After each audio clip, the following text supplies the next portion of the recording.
Hey everyone, welcome back. तो पिछली video में हमने पार्ट 2 कर लिया था इंग्लिश ग्रामर 120 रूल्स की सीरीज का, और ये पार्ट 3 होगा। तो अब हम अपनी वीडियो शुरू करते हैं। तो सबसे पहला यानी कि जो नेक्स्ट रूल आता है वो आता है डबल नेगेटिव्स का। अब इसका कॉन्सेप्ट क्या है? इसका कॉन्सेप्ट ये है कि दो नेगेटिव वर्ड्स एक ही सेम सेंटेंस में नहीं आने चाहिए। जैसे कि अवॉइड, हमें देखो नॉट के साथ नेवर, नथिंग, नोबडी नहीं लगाना चाहिए, क्योंकि ये सेंटेंस में दो दो नेगेटिव हो जाते हैं इसीलिए। अब एग्जाम्पल के लिए इनकरेक्ट क्या होता है, जैसे कि I do not know nothing. तो देखो इसमें जो नॉट है वो ऑलरेडी नेगेटिव है, और नथिंग जो है वो भी नेगेटिव सेंस में जाता है। तो इसीलिए हम इसमें जो ये नथिंग है इसको मॉडिफाई कर देते हैं एनीथिंग के साथ, और इसकी करेक्ट फॉर्म क्या हो जाएगी, I do not know anything. तो मतलब बस आपको इसमें इस वाले रूल में ये याद रखना है कि आपको डबल डबल नेगेटिव्स को अवॉइड करना है एक ही सेंटेंस में, यानी कि सेम सेंटेंस में आपको दो दो नेगेटिव वर्ड यूज नहीं करने हैं।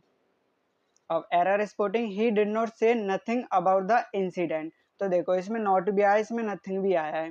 तो हमारा जो एरर है वो तो पार्ट बी में है, ऑप्शन बी करेक्ट है। और हमें अब नथिंग जो है इसको भी मॉडिफाई करना होगा। तो अब हम इसके कहेंगे he did not say anything about the incident. तो यहाँ पे एनीथिंग आ जाएगा। आई होप ये वाला रूल आपको क्लियर हो गया होगा। देन उसके बाद next rule, if I were subjunctive mood. तो देखो सबजंक्टिव मूड क्या होता है, आप ऐसे समझो कि कोई पास्ट की सिचुएशन है, या फिर आप ऐसे समझो कि जैसे कोई पास्ट में कोई आपकी विश रही हो, या कि मतलब ऐसा होना चाहिए था, वैसा होना चाहिए था। तो उसके लिए हम सब्जेक्टिव मूड को यूज करते हैं, और उसकी जगह हमारा स्ट्रक्चर होता है इफ आई वर। और इसका कॉन्सेप्ट क्या है, इन इमेजिनरी और unreal situations were is used instead of was. तो हमें ये पता है कि आई के साथ यूजुअली क्या आता है, आई क्योंकि हमारा सिंगुलर प्रोनाउन होता है तो उसके साथ वर्ब भी कैसी आनी चाहिए, सिंगुलर आनी चाहिए, और वॉज आती है। पर अगर हम ऐसी सिचुएशन की बात करें जो कि इमेजिनरी होती है या फिर अनरियल होती है, तो उसके साथ हम आई के साथ क्या यूज करते हैं, वर यूज करते हैं। जैसे कि इफ आई वर रिच, यानी कि मैं अमीर होता, और स्ट्रक्चर क्या होता है, if plus subject plus were. Example के लिए, if I were a king I would help the poor. अगर मैं राजा होता तो मैं गरीबों की मदद करता। If she were here she would guide us. अगर वो यहाँ पे होती तो हमको गाइड करती। आई होप ये वाला रूल भी आपको क्लियर हो गया होगा। देन उसके बाद, if I was you I would never do this. तो ऑप्शन ए में हमारे यहाँ पे एरर है। क्यों? क्योंकि देखो इफ आई वॉज यू, अगर मैं होता तो मैं ऐसा कभी नहीं करता।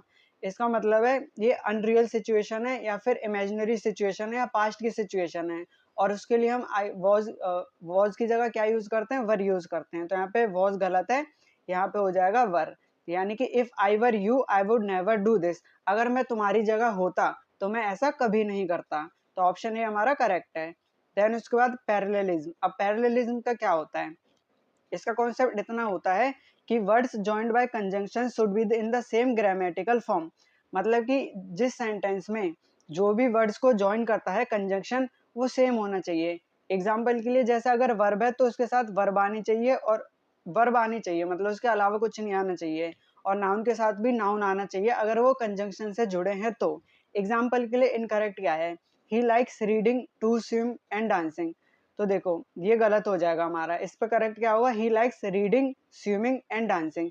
क्योंकि देखो वर्ब के साथ वर्ब, नाउन के साथ नाउन, बस यही वाला आपको कॉन्सेप्ट यूज याद रखना है पैरेललिज्म में। देन उसके बाद error spotting, she likes singing to dance and acting. तो ये टू डांस है, ये कट जाएगा, और यहाँ पे आ जाएगा V1 प्लस ING वाली फॉर्म, यानी कि डांसिंग। तो ऑप्शन हमारा ऑप्शन बी में एरर है, तो ऑप्शन बी यहाँ पे करेक्ट है।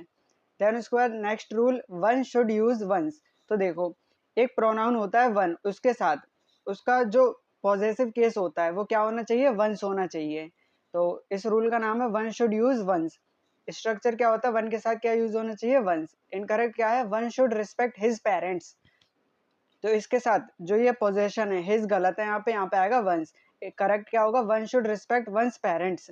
मतलब कि हर किसी को अपने पेरेंट्स की रिस्पेक्ट करनी चाहिए। आई होप ये वाला रूल भी आपको क्लियर हो गया होगा।